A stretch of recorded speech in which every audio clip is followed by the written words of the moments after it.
Dobrý den, vítejte na Paláci Kobližná, budově, která se nachází na jednom z nejlukrativnějších míst v centru města Brna.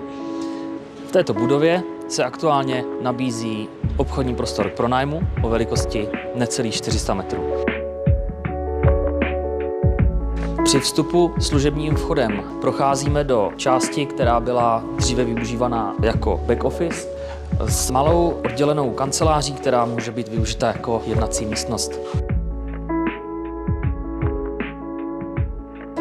Když přejdeme dál, zde se nachází klientská zóna s velkými výlohami. Tohle je ulice Kozí, tohle je ulice Kobližná.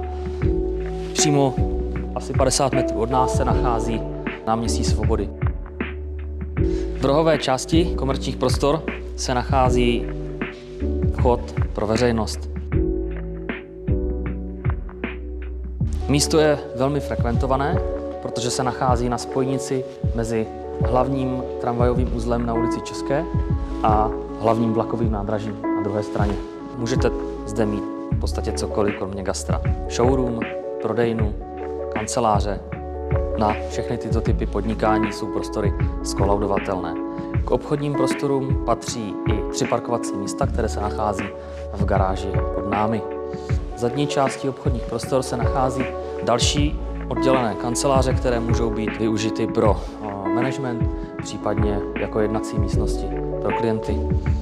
Pokud vás tyto obchodní prostory zaujaly, neváhejte nás kontaktovat a domluvíme se na prohlídce. Naschledanou.